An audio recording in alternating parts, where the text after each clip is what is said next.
Hello guys welcome back to my channel. आज फेरि एउटा कमेन्ट आएको रहेछ हो मेरो साथीको, अन्त त्यसको रिप्लाईमा मैले यो एउटा भिडियो बनाएको छु। I guess you guys will like it. त्यो कमेन्ट चाहिँ हेरौँ न है, क्वेसन्स हेरौँ न। यो देवाशिष बास्नेतले गरेको, is my childhood friend and यसले मलाई जहिले पनि सोधिरहन्छ स्ट्रेन्थको। सो अब यस्तो स्ट्रेन्थको भन्दाखेरि हामी जिममा अब as you all know it, gym owners ट्रेनर्सहरूले अब हामीले कति भन्छ अब, तर अब दे डोन्ट अब अलिकति बुझ्दैन या फलो गर्दैन। So through this video I guess they'll अब अन्डरस्ट्यान्ड, अलिकति बुझ्छ होला। त्यसमा अब यसले भन्दैछ साथी नेक्स्ट भिडियो चाहिँ स्ट्रेन्थको लागि प्लिज भन्दैछ होइन। ओके, यो अभियसली अब यो हामीले यो जिममा फर्स्ट बिगिनर्सहरू जोइन गर्दाखेरि we often get this questions. अब स्ट्रेन्थ गेन भएन, लिफ्टिङ गर्न सकिनँ, एन्ड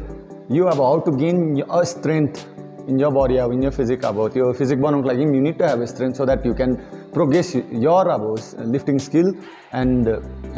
पोस्चर फर्म एन्ड टेक्निकहरू भनौँ न है। सो फर्स्ट एन्ड फरमोस्ट म भन्छु अब वार्मअप। अब first you enter the gym, get in touch with the trainer.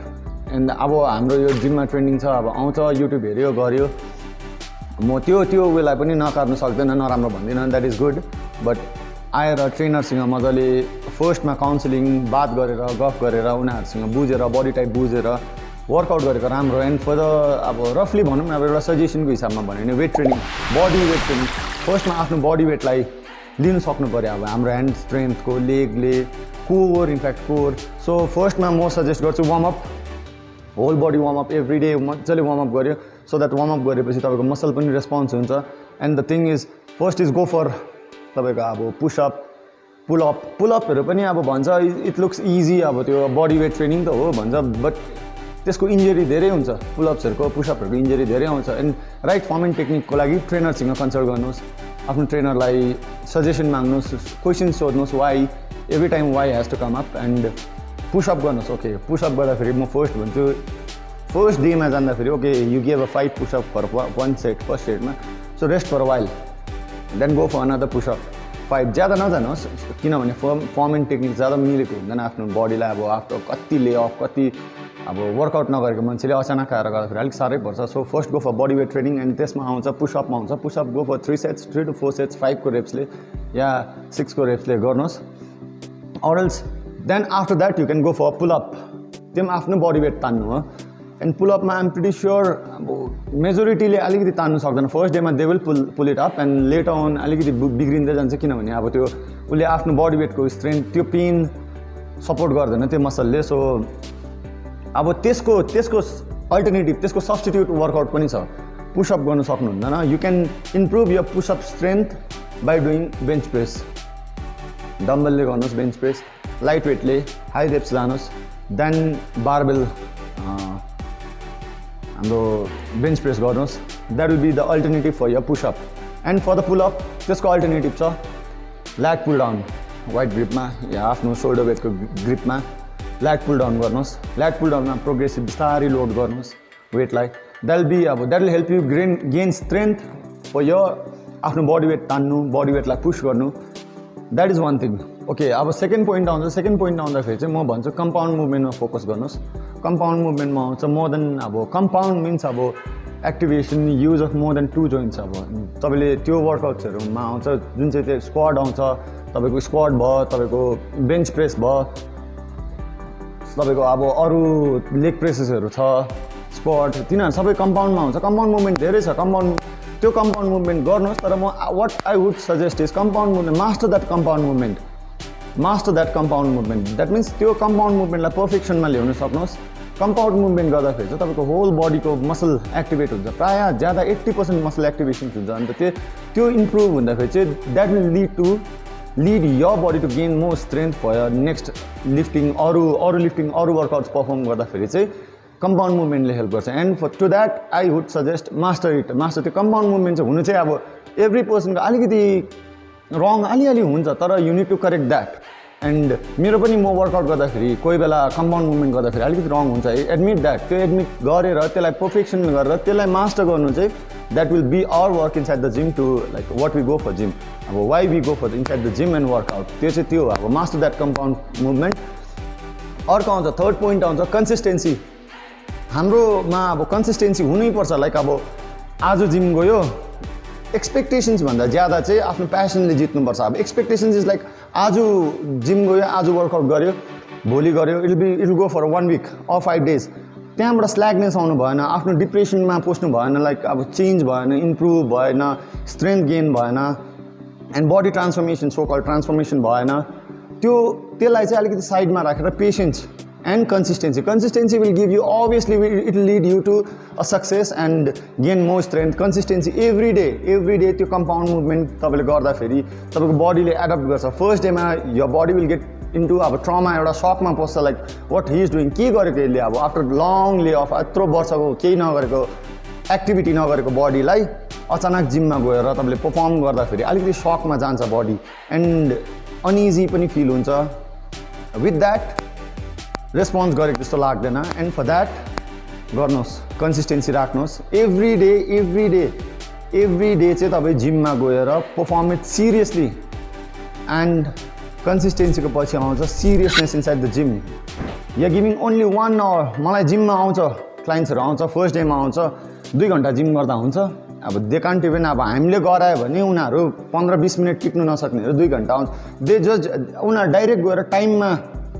Time सोध्छ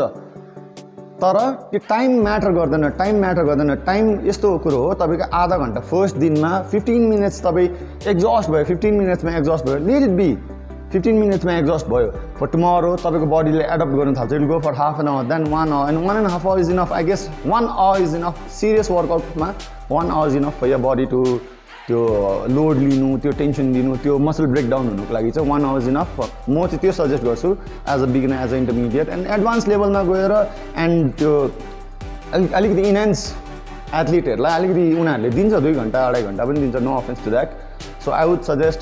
हाफ एन आवर सिरियसली गर्नुहोस् that will lead you to like good results and अर्को आउँछ रेप्स एन्ड सेट्स आउँछ हाम्रो यो उयसमा अलिकति साइन्टिफिकली गयो भने 1 rep भन्ने वर्कआउट्सहरू छ 1 rep परफर्म गर्ने सेट्सहरू हुन्छ अब खालि एकै रेप गर्ने that will be the max loaded weight त्यो चाहिँ परफर्म गर्छ एन्ड रेप्स एन्ड सेट्समा चाहिँ अब आफ्टर 6 आई गेस यहाँ आफ्टर 6 को चाहिँ हाइपोट्रोफीको लागि काम गर्छ अब आफ्टर 6, 8, 12हरू चाहिँ अब हाइपोट्रोफी मसल बिल्डिङको लागि एन्ड टु गेन स्ट्रेन्थ अब त्यो अब इन्टरमिडिएट यो this is not for the beginners यो 1 rep is not for the beginners आफ्नो पोटेन्सियलिटी आफ्नो पिआर चेन्ज गर्नु आफ्नो स्ट्रेन्थलाई इन्हान्स गर्नुको लागि हुन्छ 1 rep इज द त्यो छ and for the beginners you can go for 5 reps त्यसमा रेस्ट इन बिट्विन ज्यादा राख्नुहोस् डोन्ट एक्सपेक्ट मसल हाइपोट्रोफी चाहिँ हुँदैन go for 2 minutes rest 2 minutes मजाले रेस्ट गर्नुहोस् एन्ड दिस इज मैले पहिला भनिहालेँ this is not for the beginners इन्टरमिडिएटहरूले गर्नु सक्छ एन्ड एथलिट्सहरूले पनि गर्नु सक्छ यो चिज त्यसमा चाहिँ के हो भने फेरि अब यो चाहिँ हाइपोट्रोफीको मसल ग्रोथनेसको यो गोल होइन यसमा आउँछ स्ट्रेन्थ बिल्डिङ अफ सिजनमा हामी गर्छ यसमा चाहिँ अब तपाईँले रेस्ट ज्यादा दिनु पऱ्यो rest you can go for 2 minutes I won't give अब रेस्टलाई त्यो घडी हेरेर रेस्ट नगर्नुहोस् लेट यो body rest for a cool down हुनु दिनुहोस् हार्ट रेट मजाले कुल डाउन हुनु दिनुहोस् it might take 2 minutes it might take 3 minutes or 4 minutes even 5 minutes rest then go for 1 rep max 1 rep त्यो भयो एउटा टेक्निक अर्को टेक्निक भयो तपाईँको मसललाई अब एकदम सक दिने त्यो टेक्निकहरू चाहिँ तपाईँको ट्रेनर पर्सनल ट्रेनिङ या तपाईँको पर्सनल ट्रेनर जोसकोमा नलेज छ उसले परफर्म गराउन सक्छ तपाईँलाई 1 rep एनीवन क्यान डु 1 repमा तपाईँले गाइडेन्स लिएर अलिक सिनियर्सहरूको गाइडेन्स लिएर and another there are many techniques and reps and सेट्समा चाहिँ त्यो आउँछ सेट्स 10 राख्दा पनि हुन्छ तपाईँले सेट्स चाहिँ 10 राख्नुहोस् रेपिटेसन एउटा राख्नुहोस् बिचमा रेस्ट इन्टरभल ज्यादा राख्नुहोस् एन्ड त्यो रेपिटेसनमा go for overloaded heavy load गर्छ अब त्यो स्ट्रेन्थ बिल्डिङको लागि that is reps and sets another things is like त्यो हाई रेन्जमा सक गराउने त्यो तपाईँको त्यो वर्कआउट चाहिँ त्यो टेक्निकहरू पनि छ धेरैवटा त्यस्तो टेक्निकहरू छ so you can do it in with the help of your trainer or म मेरो पर्सनल ट्रेनिङमा मेरो क्लाइन्ट्सहरूलाई म त्यस्तो परफर्महरू गराइरहन्छु टाइममा विथ टाइम्स होइन मैले आफ्नो रिसर्च गरेर आफ्नो उयसमा एक्सपिरियन्समा म गराउँछु एन्ड आई सजेस्ट त्यो रेप्स एन्ड सेट्सको नलेज चाहिँ you can get in touch with your trainer आफू चाहिँ परफर्म नगर्नुहोस् अर्को कुरा आउँछ last and foremost form and technique भन्छु म फर्म एन्ड टेक्निकमा चाहिँ के हुन्छ भने अब आजको दिनमा लाइक अब 2 years 3 years वर्कआउट गर्ने मान्छेहरूले उसले अब देखेको पनि छु मैले धेरै जग्गामा देखेको छु स्क्वाट गर्दाखेरि उसको 60 kgs साह्रो परिरहेको छ उसलाई स्क्वाट गराउनु तर when he start with a perfect form and technique मजाले according to your body perfect form and technique गऱ्यो भने उसले 80 केजिस या you can lift up to 100 kgs आजको दिनमा 60 केजिस उचाल्नेले भोलिको दिनमा with proper form and technique गऱ्यो भने 100 केजिस उचाल्न सक्छ द्याट डजन्ट मिन आज भोलिमै उसको स्ट्रेन्थ बढ्यो होइन तर उसको के भयो फर्म एन्ड टेक्निकले गर्दाखेरि उसको मसलहरूले हेल्प गर्यो उसलाई त्यो वेटलाई लिफ्ट गर्नु जुन चाहिँ पहिला रङ फर्म एन्ड टेक्निकमा गर्दाखेरि चाहिँ उसको त्यो मसलहरूले उसलाई हेल्प गर्नु सकेको थिएन cause he was in wrong technique wrong form wrong technique so master that I suggest यो मेरो suggestion video so master that training and perfect form and टेक्निकमा गर्दाखेरि आई एम प्रिटी स्योर तपाईँले 10 to 20 केजिस आरामले त्यहाँ एडिसनल 10 to 20 केजिस लिफ्ट गर्न सक्नुहुन्छ that is my experience and मैले देखेको पनि छु यो कुराहरू एन्ड आफूमा पनि म यो एक्जिक्युट गर्छु एन्ड अरू त अब you know it without fuel हुँदैन म सबै भिडियोमा भन्छु विदाउट फ्युलिङ यर बडी हुँदैन कार्ब्स मजाले बिफोर वर्कआउट आफ्नो बडीलाई चाहिएको रेसियो कार्ब्सको रेसियो फ्युल अप गर्नुहोस् त्यो भएपछि so that you can perform well inside the जिमभित्र तपाईँले राम्रो पर्फर्म गर्न सक्नुहुन्छ एन्ड खाली पेट आएर इक्जाम्पल दियो भने खाली पेट आएर गर्नुहोस् you can't lift it so कार्ब्सको लोडिङ फ्याटको रेसियो मजाले मिलाएर तपाईँले त्यो फ्युल अप गर्नुहोस् and after breaking that muscle त्यहाँबाट आउँछ प्रोटिन फ्याटको कार्ब्सको पनि अभियसली त्यति बेला आउँछ बट कार्ब्सको मेन काम हो एनर्जी दिनु हामीलाई त्यो एनर्जी दिनुको लागि चाहिँ पर्फर्म गर्नुको लागि चाहिँ carbs is necessary even fat is also necessary so I would suggest to